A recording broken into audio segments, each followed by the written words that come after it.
Graças e paz, meus irmãos. Que alegria estarmos juntos nesta noite, podermos meditar na palavra do Senhor.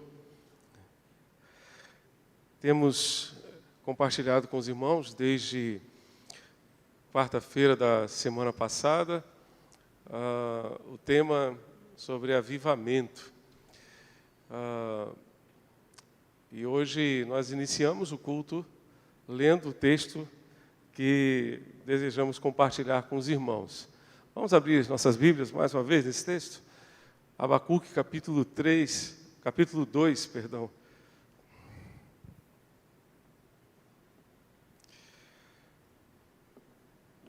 Livro do profeta Abacuque, capítulo 3, verso 2,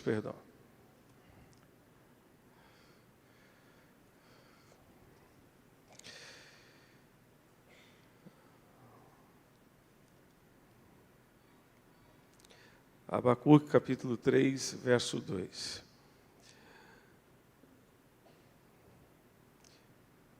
O verso primeiro diz, oração do profeta Abacuque, sob a forma de canto, e o verso 2, Senhor, tenho ouvido a tua fama e me sinto alarmado. Aviva a tua obra, ó Senhor, no decorrer dos anos, e no decurso dos anos faze-a conhecida. Na tua ira, lembra-te da misericórdia. Aviva a tua obra, ó Senhor, no decorrer dos anos e no decurso dos anos, faze-a conhecida.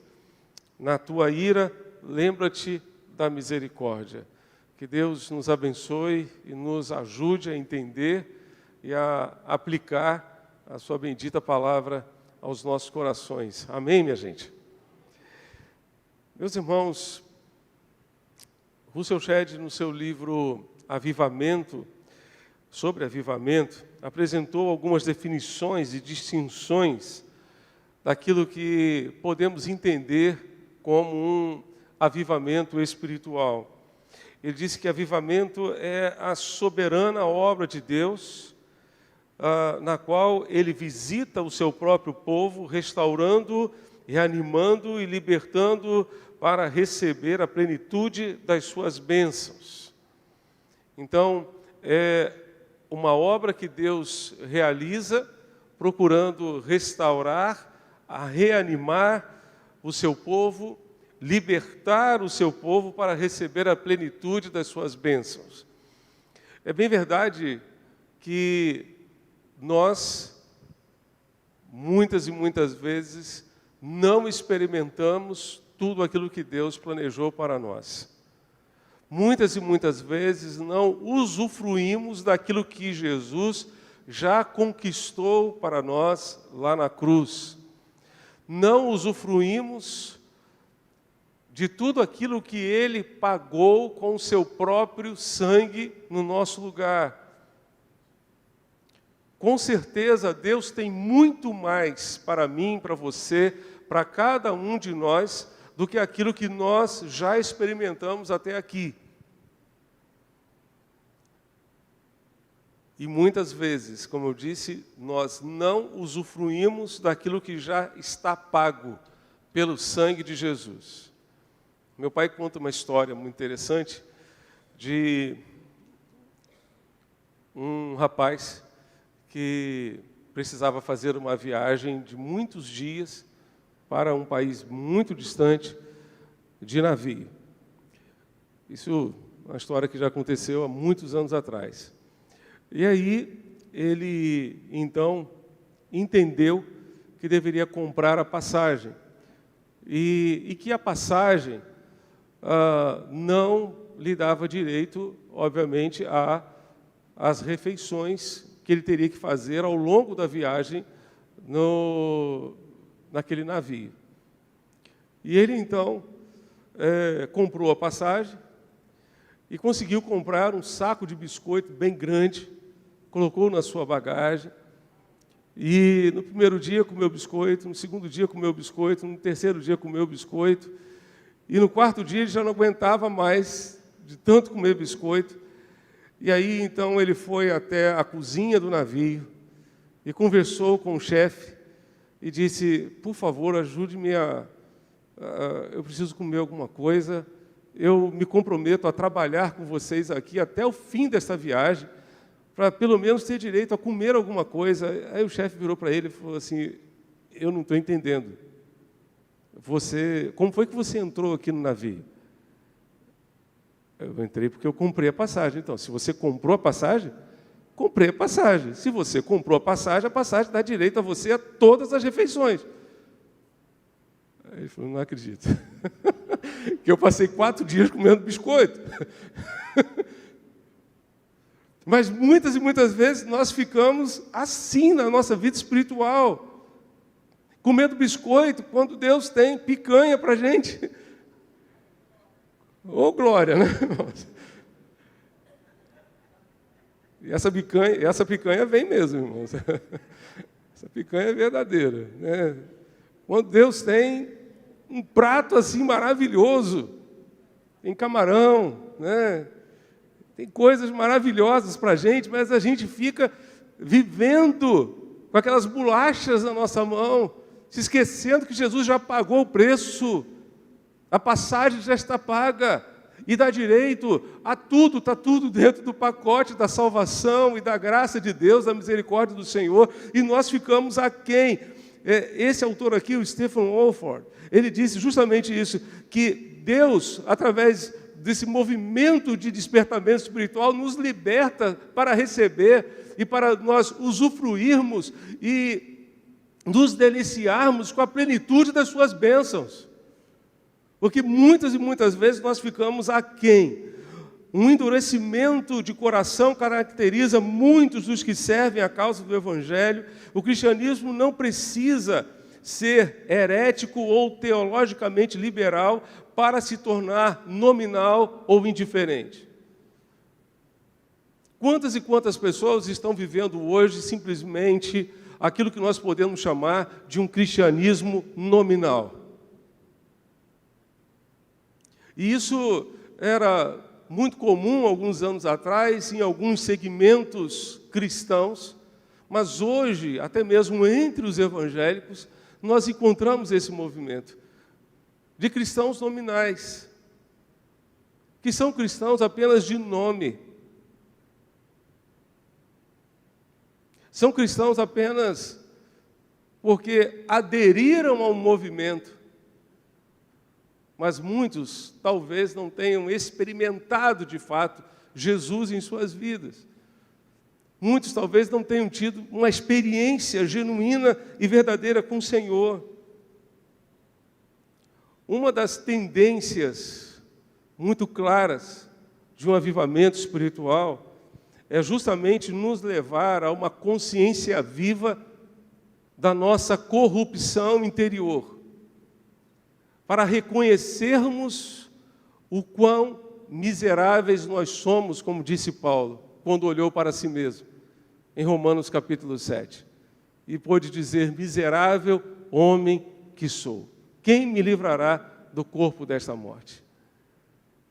O avivamento traz justamente esse despertamento da nossa consciência para a nossa corrupção interior. Foi esse sentimento de indignidade que esmagou a consciência de Pedro lá no Mar da Galileia, logo depois da pesca maravilhosa relatada por Lucas no capítulo 5 do Evangelho. Diz o texto que quando Pedro viu a demonstração do poder de Deus manifesto ali no mar, ele prostrou-se aos pés de Jesus e disse, afasta-te de mim, Senhor, porque sou um homem pecador. Todas as vezes que nós nos confrontamos com a glória de Deus, todas as vezes que nós nos confrontamos com a presença de Deus, o resultado é justamente esse quebrantamento, essa consciência do quanto nós somos pecadores. A santidade de Deus provoca em nós uma preocupação com qualquer transgressão que possamos cometer diante de Deus. Davi pôde dizer no Salmo 51, depois de reconhecer o seu pecado com Betseba, depois de reconhecer que havia providenciado a morte de Urias para encobrir o seu pecado. Ele disse: eu reconheço as minhas transgressões e o meu pecado está sempre diante de mim. Uma outra versão diz: o meu pecado sempre me persegue.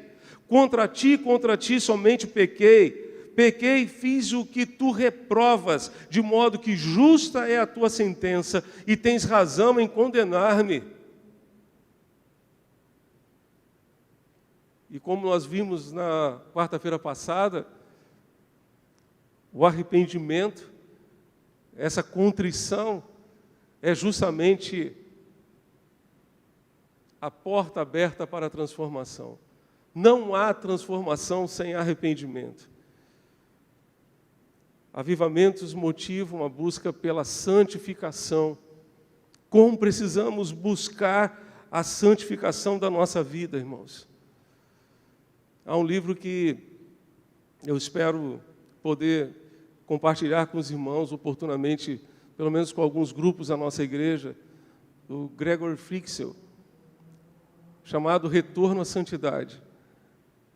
Nesse livro, ele nos propõe fazermos uma jornada de santificação da nossa vida, verificando 7 áreas, pelo menos, em que precisamos retornar à santidade.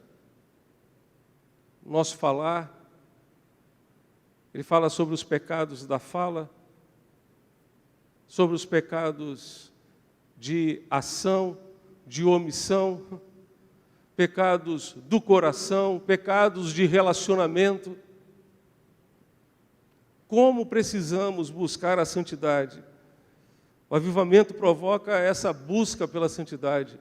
Uma vez que nós reconhecemos a nossa corrupção interior, reconhecemos o quanto somos falíveis, o quanto somos pecadores, nós então passamos a ter fome e sede de uma vida mais santa, de uma vida mais ajustada ao propósito de Deus. O apóstolo Pedro disse na sua primeira carta, você pode abrir a sua Bíblia, 1 de Pedro, capítulo 1, versos 15 e 16. 1 de Pedro, capítulo 1, versos 15 e 16. Diz assim a Escritura: como filhos obedientes, não se deixem amoldar pelos maus desejos de outrora, quando viviam na ignorância, quando vocês desconheciam que isso era pecado.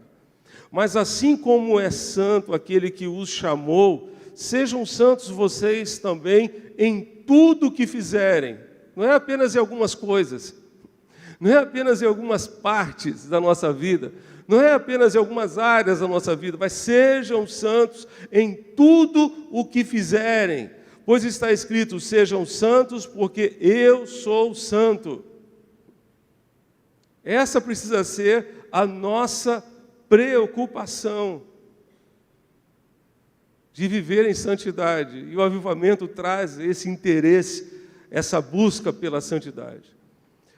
2 definições de avivamento falam muito ao meu coração. A primeira é de que avivamento é confissão de pecados. E a segunda é de que avivamento é a disposição de obedecer de forma irrestrita e incondicional ao Senhor. Ainda que isso represente renunciar a interesses particulares, pessoais, a uma série de outras coisas, mas isso é avivamento. É você estar disposto a obedecer a Deus de maneira irrestrita e de maneira incondicional. Não é obedecer a Deus tipo Jacó. Você se lembra de Jacó? Quando estava fugindo do seu irmão Esaú? Ele estava fugindo do seu irmão, sem nada, praticamente, nada.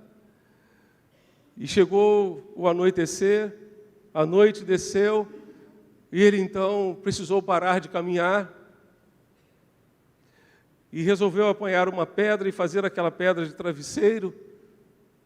Deitou, conseguiu dormir, teve um sonho, e nesse sonho teve uma visão de anjos que subiam e desciam por uma grande escada que ligava a terra até o céu. Ele acordou do sonho assustado, dizendo, na verdade, Deus estava neste lugar e eu não sabia. Grande parte do nosso sofrimento se deve a isso, porque nós não percebemos a presença de Deus junto a nós. E achamos, muitas vezes, até que a presença de Deus depende do nosso sentimento. A presença de Deus depende da palavra dEle, depende da natureza dEle, e não do nosso sentimento. Quer sintamos ou não, Deus está presente. Ele está junto a nós. E aí, depois que ele teve essa visão, e depois de ter se deslumbrado com a presença de Deus naquele lugar, ele disse, Deus, se Tu me abençoares nesta jornada, se Tu me abençoares, de tudo que eu ganhar, eu Te darei o dízimo. 10% daquilo que eu receber, eu devolverei a Ti. Essa é uma obediência condicional. Não é a obediência que Deus espera receber de mim e de você. A obediência que Deus espera receber de cada um de nós é incondicional. Não é a obediência quando tudo vai bem, é a obediência também quando tudo vai mal, quando as coisas não acontecem do nosso jeito, quando as coisas não acontecem da forma como nós esperamos. Avivamento é uma obediência irrestrita e incondicional a Deus. Avivar é deixar de procrastinar, é deixar de enrolar, é deixar de adiar e dizer a Deus, Deus, hoje eu quero mais de Ti na minha vida. Volte ao texto comigo de Abacuque, capítulo 3, verso 2. Se você está com a Bíblia do Centenário, nós temos nesta Bíblia a versão Nova Almeida atualizada, que diz, Senhor, tenho ouvido a Tua fama e me sinto alarmado. Aviva a Tua obra, ó Senhor, no decorrer dos anos, e no decurso dos anos faze-a conhecida na Tua ira, lembra-te da misericórdia. A NVI traduz esse texto da seguinte maneira, Senhor, ouvi falar da Tua fama, tremo diante dos Teus atos, Senhor. Realiza de novo em nossa época as mesmas obras, faze-as conhecidas em nosso tempo, em Tua ira, lembra-te da misericórdia. Meus amados, este avivamento que precisamos virá se nós atentarmos para aquilo que Deus já fez e pode fazer de novo em nossos dias. O verso 2 nos diz, Senhor, tenho ouvido a Tua fama. Nós temos ouvido da fama de Deus? Temos ouvido a fama de Deus? Quando Deus retirou o povo de Israel do Egito, meus irmãos, tudo que Deus fez ali foi para que o nome do Senhor fosse glorificado. Não há a menor dúvida que ele executou juízo sobre o Egito, que oprimiu o povo de Israel, e justamente por causa dessa opressão provocada no povo de Israel, o Egito foi afligido por todas aquelas pragas, e a derradeira delas foi a praga da morte dos primogênitos. Até o filho mais velho de Faraó veio a falecer naquela noite da Páscoa. Depois Deus retirou o povo de Israel e o levou na direção do Mar Vermelho. Depois de ter operado tantas maravilhas ali no Egito, levou o povo na direção do Mar Vermelho, abriu o mar e o povo passou com os pés enxutos. E viu logo depois da sua passagem o exército inteiro de Faraó morrendo naquele mar, perecendo naquele mar. E como se não bastasse isso, conduziu o povo durante 40 anos no deserto, dando maná todos os dias, dando codornizes, retirando água de pedra, fazendo as suas maravilhas. Senhor, eu ouvi a tua fama. Ouvi a tua fama. Temos conhecido aquilo que ele já fez no passado. Num período mais recente, eu me lembro da história do avivamento do país de Gales, lá na Europa.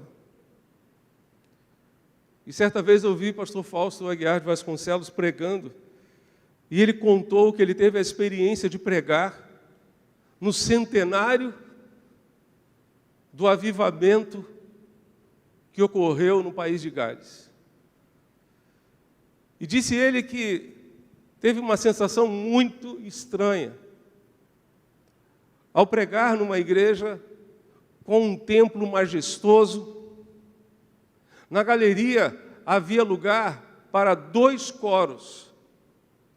As 2 estantes de regência estavam lá, naquele mesmo lugar, 100 anos depois. Porque em cada culto, pelo menos 2 coros cantavam. Multidões e multidões enchiam aquele templo, movidas pelo mover de Deus naquele lugar. Mas 100 anos depois, só sobraram as 2 estantes. Só sobraram as 2 estantes para marcar a história do avivamento. Talvez porque as gerações seguintes esqueceram da fama de Deus, esqueceram do poder de Deus manifesto em outrora, esqueceram-se do seu Deus, talvez porque, assim como depois da morte de Josué, levantou-se uma nova geração que não conhecia o Senhor. Nas gerações seguintes ao avivamento do país de Gales, levantou-se uma geração que não conhecia Deus, não conhecia o Senhor. Eu fico pensando, meus irmãos, na história dos reis de Israel. Será que Davi poderia imaginar que alguns dos seus descendentes se tornariam satanistas? Adoradores de Moloque, capazes de matar os seus próprios filhos em adoração a deuses, feitos de madeira, feitos de barro?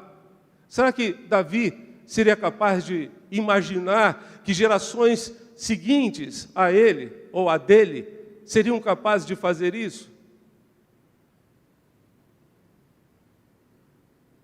Gerações que se esqueceram do seu Deus, gerações que se esqueceram da fama de Deus, daquilo que Deus fez no passado. Senhor, tenho ouvido a tua fama. Amados, se nós temos conhecimento daquilo que Deus fez no passado, nós precisamos clamar a Deus para que Ele volte a realizar as suas obras em nosso meio. De tal forma que saiamos desse estado de acomodação, que muitas vezes governa o nosso coração e nos prostra diante das situações, das circunstâncias da vida. Precisamos clamar a Deus que nos levante da nossa zona de conforto, nos levante para servi-lo, para cumprir o seu propósito nas nossas vidas. Nestes dias de tantas lutas, de tantas provações, lembremos-nos daquilo que Deus já fez no passado e pode fazer por nós ainda hoje, nesses dias que antecedem o centenário da nossa igreja. Lembremos-nos que o Deus de 100 anos atrás é o mesmo de hoje. O Deus que moveu 13 irmãos fundarem esta igreja, é o Deus que está conosco hoje, para nos ajudar a proclamar o seu evangelho, para nos ajudar a anunciar a sua palavra em nossa geração, diante de desafios que os nossos irmãos de 100 anos atrás, jamais poderiam imaginar, jamais poderiam prever. Nós precisamos olhar para trás e nos lembrar simplesmente que o Deus que atuou no passado, que atuou na história de Israel, que atuou na história da sua família, quantas e quantas experiências você e a sua família podem contar daquilo que Deus já fez na sua casa, já fez no seu lar. Lembre-se disso. Esse Deus é vivo e verdadeiro, e Ele está conosco ainda hoje para nos ajudar. O avivamento que precisamos virá se nós nos lembrarmos do que Deus já fez.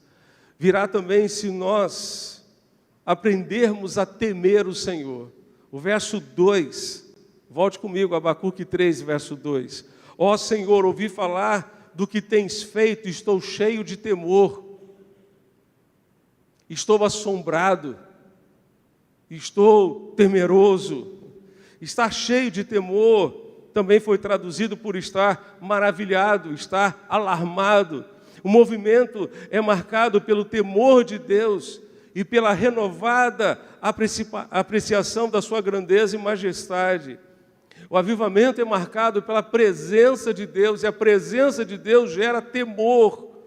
No dia em que o templo de Jerusalém foi consagrado a Deus, a glória de Deus desceu sobre aquele lugar, e os sacerdotes não conseguiam ficar em pé, só conseguiam se prostrar, só conseguiam se ajoelhar diante da glória de Deus, diante da presença do Senhor. O que o avivamento traz é justamente essa convicção de que nós estamos na presença de Deus, e da presença de Deus jamais saímos. E porque estamos na presença de Deus, nós tememos, nós respeitamos a sua presença. Pensamos 2 vezes naquilo que vamos falar, pensamos 2 vezes naquilo que vamos fazer, na maneira como nós agimos e procedemos. Porque estamos diante do Senhor. Ainda que estejamos sozinhos.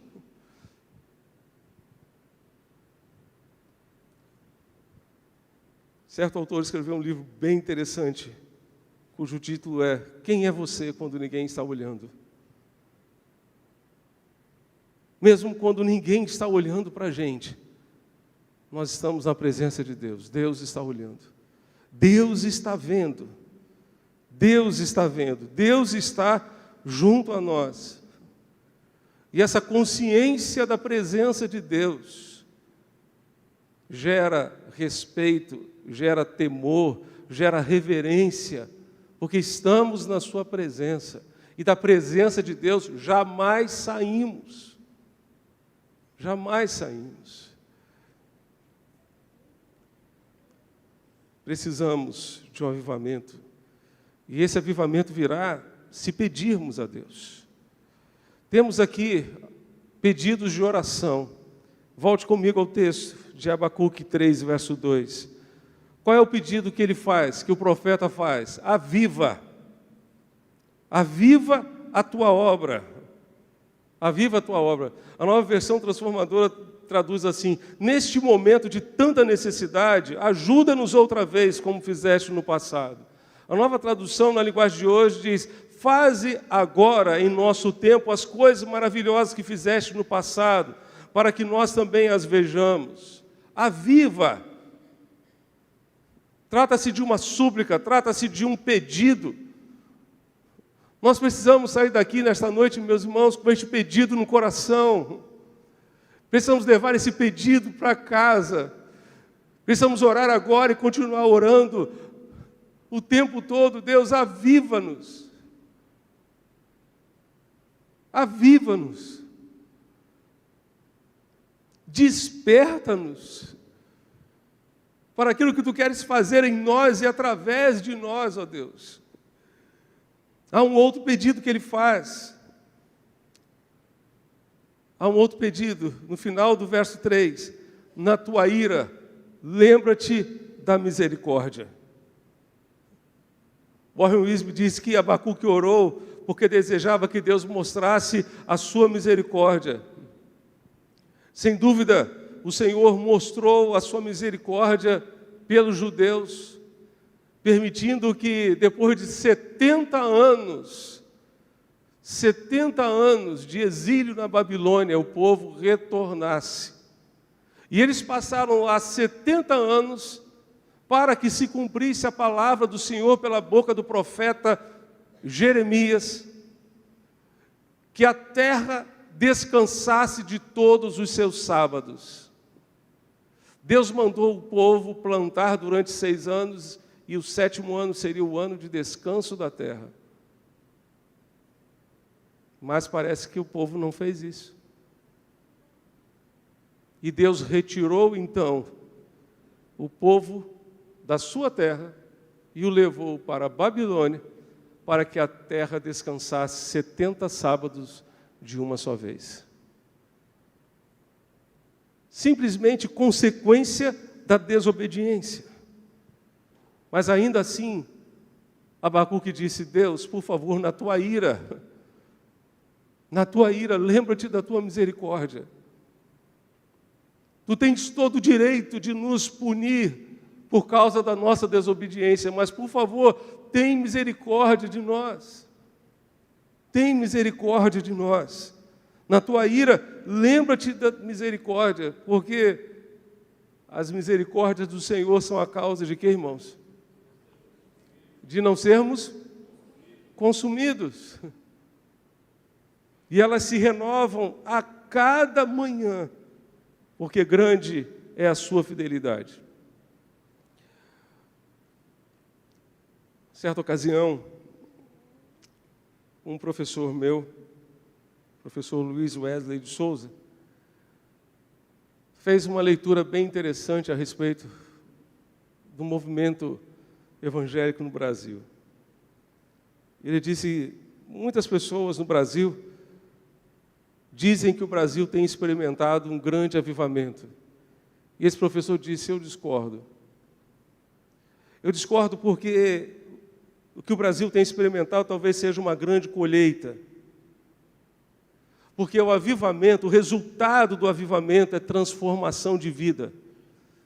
Transformação da família, transformação da igreja, transformação da sociedade. Por maior que seja a colheita, essas transformações talvez não estejam sendo percebidas no mundo em que vivemos. Já compartilhamos com os irmãos que a igreja brasileira, alguém a comparou a um rio muito extenso, muito grande, entretanto com a água na canela, sem profundidade. Sem profundidade. Essa transformação é fruto do avivamento de Deus na nossa vida. É fruto da obra de Deus na nossa vida. É uma transformação que vem de dentro para fora, porque o evangelho que nós anunciamos é o evangelho do coração, é o evangelho que trata o nosso coração. E uma vez que trata o nosso coração, ele trata as nossas ações, trata as nossas reações, trata as nossas atitudes, trata o nosso jeito de ser. Nós precisamos desta verdade nas nossas vidas para experimentar tudo aquilo que Deus tem planejado para nós. Sem dúvida, precisamos não apenas de uma grande colheita, mas de um grande avivamento espiritual. A oportunidade de influenciar a nossa geração está nas nossas mãos. Vamos desperdiçá-la? A Europa deixou as igrejas morrerem. Muitos templos semelhantes ao nosso se tornaram boates, mesquitas muçulmanas, livrarias, bibliotecas, totalmente esvaziadas. Totalmente esvaziadas. Você quer que esse avivamento comece hoje? Em você? e a partir de você alcance a sua casa, a sua família. E a partir da sua família alcance as pessoas que estiverem ao alcance da sua influência. Vamos orar. Eu quero convidar você para fechar os seus olhos e fazer a oração de Abacuque. Aviva a tua obra, ó Senhor. Aviva a tua obra, ó Senhor. Neste tempo, ó Deus, neste tempo, faze-a conhecida. Na tua ira, lembra-te da misericórdia. Olhando para nós, Deus, sim, tu has de encontrar muitos motivos para nos condenar pela nossa desobediência, pela obstinação do nosso coração, pela nossa arrogância, pelo nosso orgulho, pela nossa dificuldade de reconhecer os nossos erros, pela nossa facilidade em reconhecer somente o erro dos outros. Mas, por favor, Deus, na tua ira, lembra-te da tua misericórdia. Tem misericórdia de nós, tem compaixão de nós.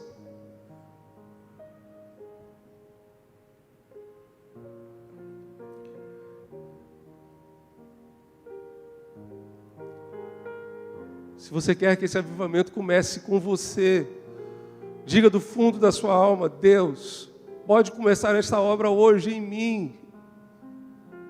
E a partir de mim, na minha casa, na minha família,